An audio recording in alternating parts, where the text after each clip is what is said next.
everybody. Happy Saturday morning to everyone out in the Coach and Company universe. Thanks for hanging out with us as we get set for a busy day in the world of college football. What a night last night as well. That definitely will have an impact on the college football playoff rankings coming up on Tuesday. But we're focusing on the here and the now. And joining me, as he does every single Saturday, my guy, Mikey P. And Mikey, we're getting down to the nitty gritty. Most teams have 3 games left, then a conference championship, and then getting ready for a college football playoff that doesn't end until almost the end of January. So even though it feels like we're getting to the end of the season, we're just getting started. Good morning, sir. Good morning, Coach. Yeah, I think we need to have a conversation of how long we are going to keep the Mikey P upset special of the week, because I want to stop the count. Like, I don't know if we're going through conference championship, playoffs. I think regular season, We're going until I say we stop going. By the way, for those that are new to the show, how many weeks in a row have you hit your upset special and it's against the spread? 9 times. 9 times. 9 times. Wow. I really thought when we got to 5, I thought that's going to be difficult. When we got to 6, I was like, ah. When we got to 7, I was like, ah.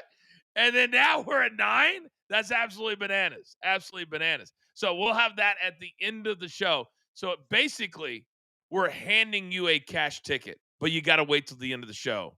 And you don't fast forward because you want to watch all this, I promise you. But 10 in a row, you're welcome, America. Please. All right. So we're only focusing on big games this weekend. And we're starting in Pittsburgh. And Notre Dame is a perfect case study in what the 12-team playoff means as opposed to the way it was before.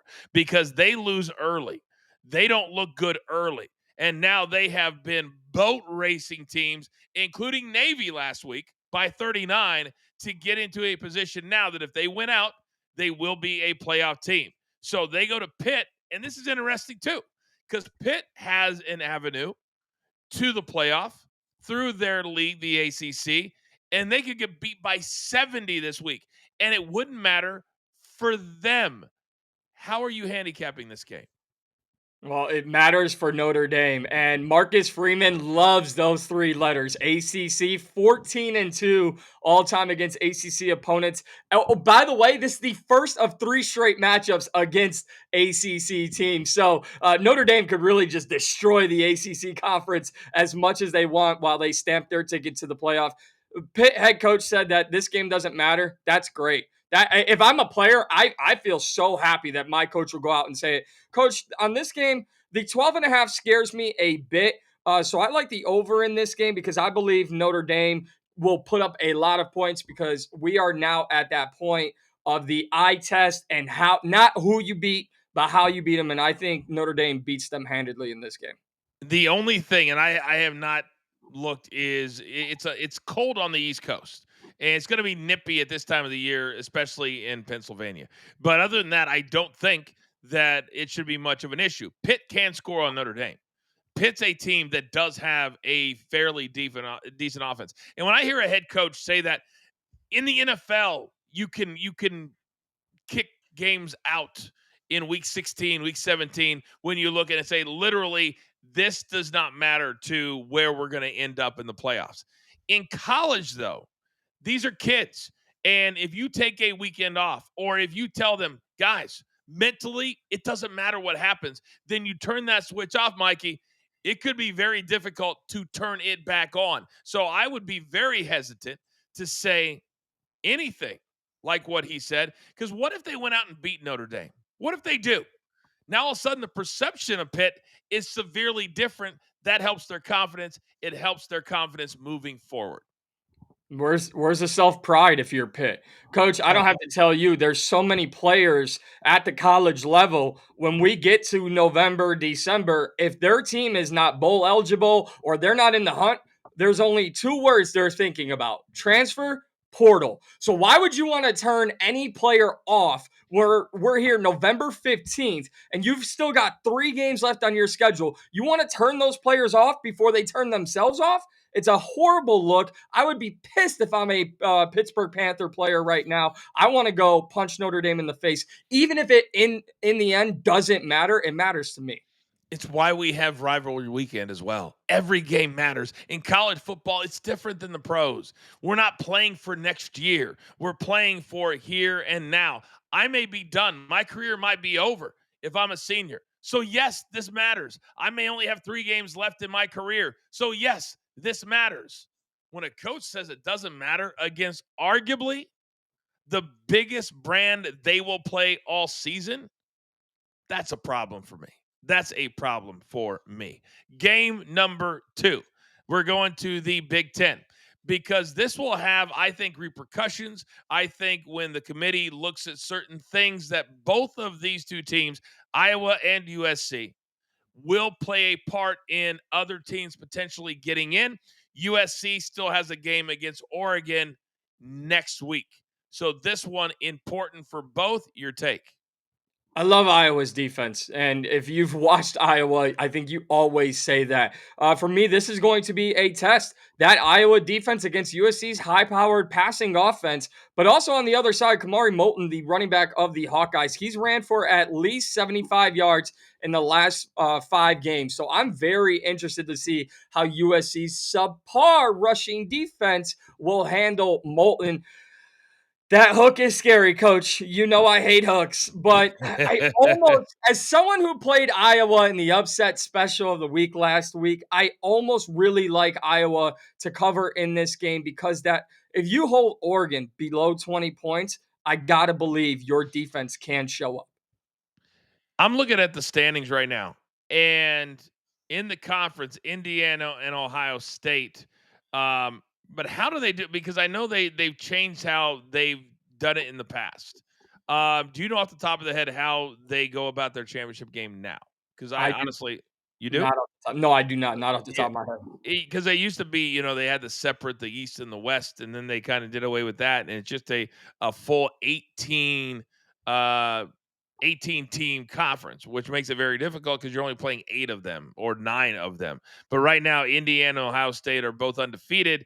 USC is 5-1 in conference play. Oregon 5-1 in conference play. Iowa 4-2. So there is still a scenario that if USC wins out and other teams lose because they play Oregon, they can see themselves in the Big Ten championship game. I think. Absolutely. Let's not Yeah. forget, we know that Ohio State is the number one team in the country. But when we talk about rivalries, what's the last game of the year for Ohio State? Michigan, Michigan. Michigan. And that is a very, very critical. You talk about college football playoffs as a whole, Ohio State, Michigan could determine every single ranking spot. I'm excited to see how the Big Ten ends. Whoa, whoa, whoa, whoa, whoa! You're overlooking UCLA and Rutgers. What are we talking about here? I'm What so are we sorry, talking Nico. about I'm here? so sorry, Nico. I know Nicos are doing well in the world today.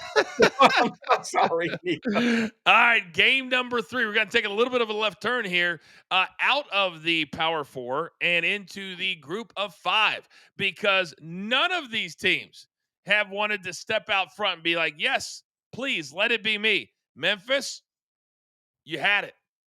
You don't have it anymore. Navy, 2 weeks ago, you're undefeated. You ain't undefeated anymore, and you get blown out by Notre Dame 49-10. So now that opens the door for who?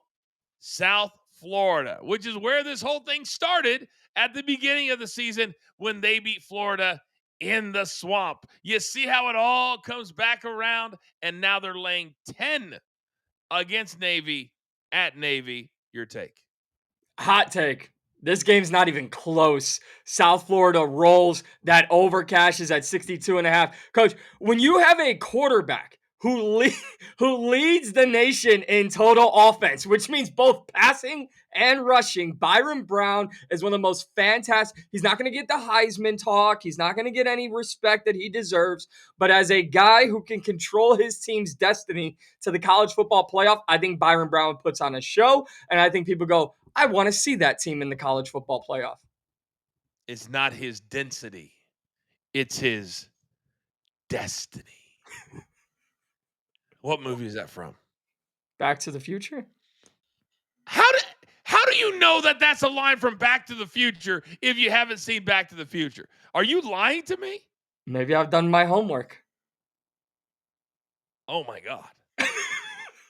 Oh my God. I cannot believe you got the answer right. One of the great lines in Back to the Future. Not my density, it's my destiny.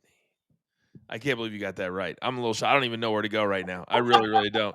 I do know this that South Florida can score a lot of freaking points. How many points does Navy need to get for the over to cash comfortably in your mind? Maybe 20. I mean, South Florida averages 42 points a game. So, I mean, they can. We're looking at a scenario, and this is no disrespect to Navy, who has one of the best rushing offenses in the nation. But when you're rushing the ball, you're really just chewing clock. South Florida can put up points in a hurry, and they can do it often. So I think South Florida's defense can cause some turnovers, and they'll just keep putting the game. I really look at this when Indiana covered the total by themselves a couple of weeks ago. I get that kind of vibe from South Florida. So I would say Navy 17, 20. I think we'll be fine cashing the over there. Understand that South Florida is going to, for 60 minutes, score as many points as humanly possible. There and Navy and their coaching staff cannot get mad if they get into an absolute track meet blowout. Because when you have a chance to make it into this playoff and you could put millions of dollars into your back pocket at your school, you do whatever it takes. And it's not like, hey, I respect the coach on the other sidelines. Hey, I respect the team on the other sidelines. I don't give a damn. I'm scoring 70 because I already have a couple of stub my toe moments that I can't afford to have. And this is not about winning a championship game, Mikey.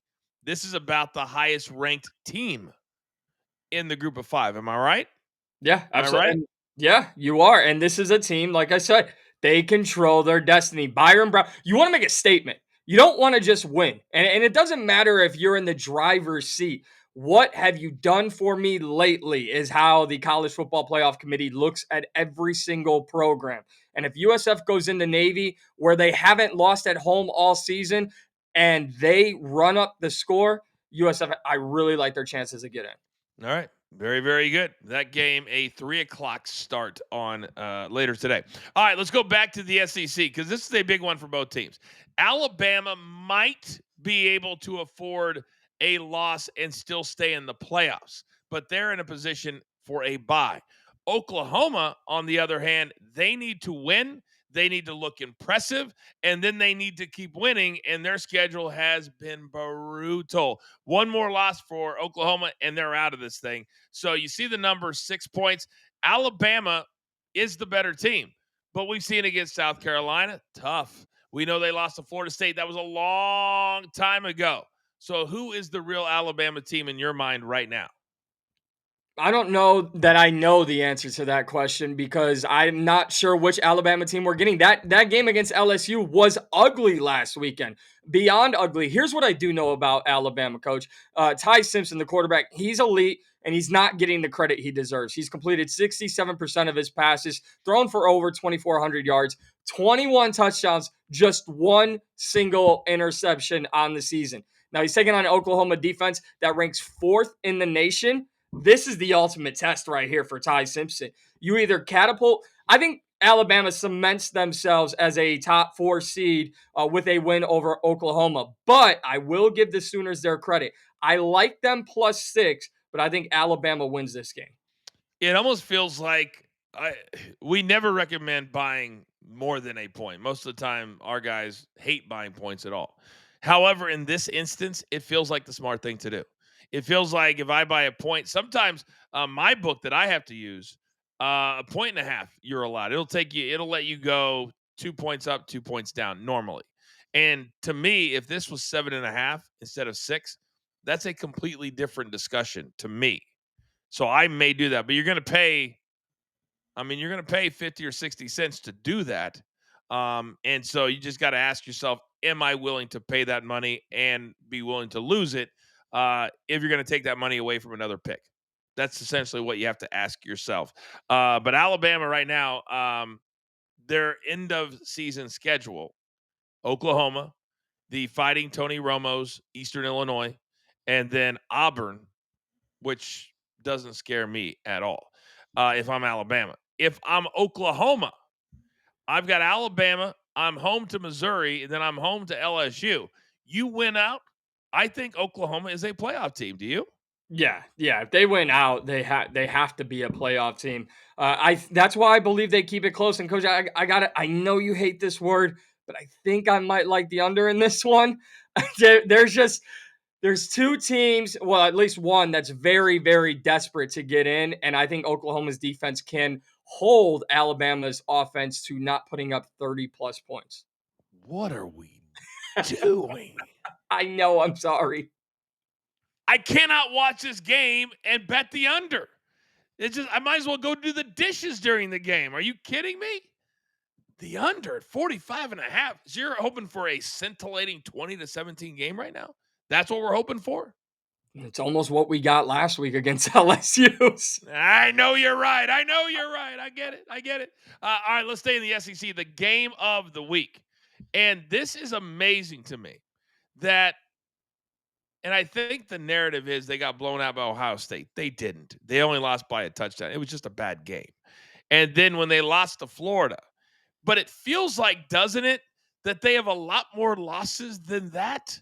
But that's it. Texas has won every other game. Right now, their 4-game winning streak is OU, Kentucky, Mississippi State, and Vanderbilt.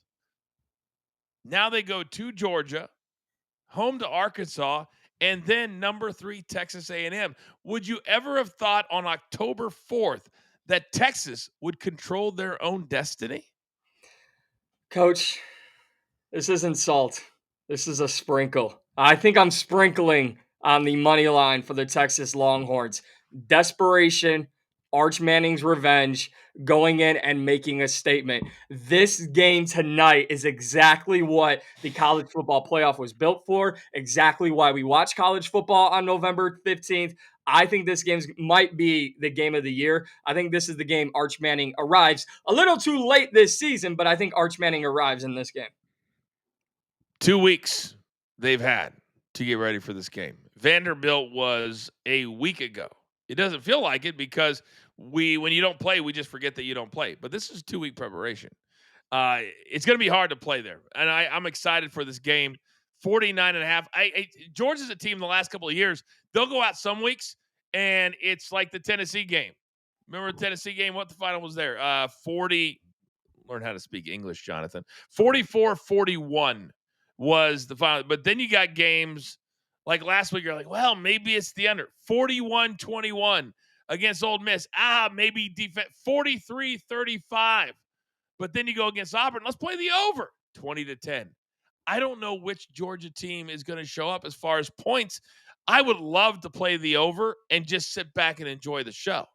But I don't know if that's going to happen. Do you think it gets to the 50s? Can I keep you on your toes? Can Oh I? yeah, hell yeah. Yeah, I'm gonna keep everybody on their toes. If you want to cash, don't even worry about the over. Don't even worry about the under. First quarter, Texas Longhorns. No, coach, wait. Hear me out. Please hear me out. Georgia has been outscored a ton in the first quarter. They are truly a team of two halves. In the Okay. first quarter, they have been blown out and embarrassed. I think they only have 10 or 13 points in the first quarter all season. Now they Okay. absolutely destroy opponents in the fourth quarter. I believe you and I were talking last week, Georgia and Mississippi State, and Mississippi State won the first quarter. So I like Texas to win the first quarter, and Georgia. I'm on Texas, but I like if you're looking for a good play, give me Georgia or Texas first quarter. Wait a second. You just said I'm on Texas as a play, but I also like them in the first quarter. That's what you Yeah, just said. yeah. Okay. If you say it like that, normally be I'm on Georgia, but I like Texas in the first quarter. That's kind of how it would flow in my mind with that intonation. Do you see what I'm saying? Yeah, I got to learn how to speak English sometimes. Oh, trust and believe right now. I'm like in the ninth grade the way I'm feeling right now. My head is so cloudy. All right. We have reached that time in the show. And I don't want you to get nervous, Mikey. I don't want you to look at the I just want you to focus on what we have right in front of us. because you say 9. I think it's 10 because the one push that we had, when it went off, it was a much higher number and you would have cashed that. So I'm saying 10. Is that fair? Well, I cheated, coach, because it should be 8 of 9, but it's 9. I'm going Oh, 9. so we're So at 9. Okay, so we're we all right. definitely looking. Yeah, we're I didn't know when because I know this is week 11 or week this is week 12. yep. So I know we didn't start the upset special till like week 2. I couldn't remember exactly what it was. Okay. So we're at 9 and I believe that we can do week 12, week 13 so we can get to 10, 11, 12. I think we can get to 12 before championship Saturday. I believe we can get it. So what do we got today? Take me home to a play. No, no, I don't. I'm not gonna do it. I'm not gonna do it. But give me the Mountaineers of West Virginia plus 11 and a half against Arizona State on the road against Arizona State. West Virginia has won their last 2 games, and they just are coming off a win over Houston. That is a huge. No matter how you feel about Houston, they're 5-2 in the Big 12. West Virginia's starting to turn it around. They average just over 182 yards per game on the ground. Arizona State doesn't have their starting quarterback. They don't have their elite star wide receiver in Jordan Tyson. You're missing your top quarterback. You're missing your top wide receiver. 11 and a half feels like a gift, coach. It really, really does. Man, 74 points in the last 2 weeks. Beating the fighting Deion Sanders. And then next week, they're going to get a very motivated Texas Tech. So this is the week for West Virginia. This is the week because Tech is going to go to their house and absolutely boat race them in West Virginia next week. I can guarantee you that. All right, today, Mikey, of all the games that we've talked about, what do you think is going to be? And I should have asked you this last week because then we went out and we had Iowa and Oregon. We had the incredible finish between Indiana and Penn State. So, who do you think today will be the team that we're talking about on Monday on the weekend rewind? Notre Dame. I think they have all the fuel and ammunition that they need to go in and smack Pitt around, look at the ACC with their arms crossed and go, if you guys don't care about us, we'll just run the table on all of you guys.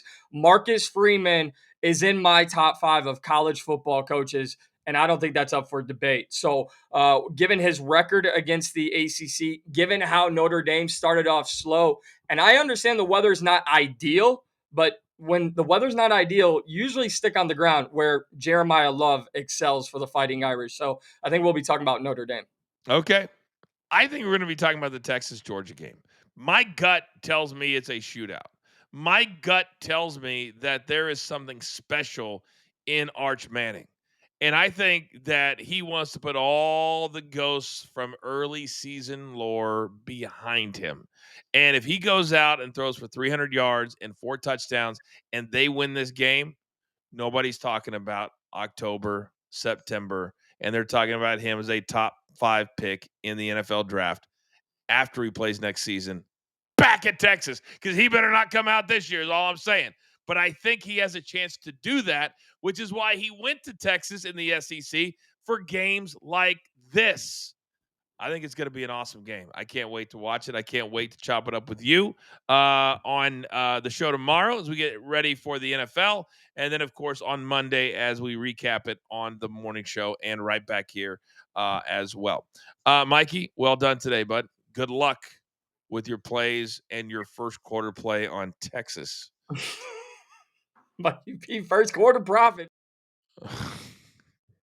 The brand within the brand is what we call it. That's going to do it for us. Thanks for hanging out with us on demand. Enjoy your Saturday of college football.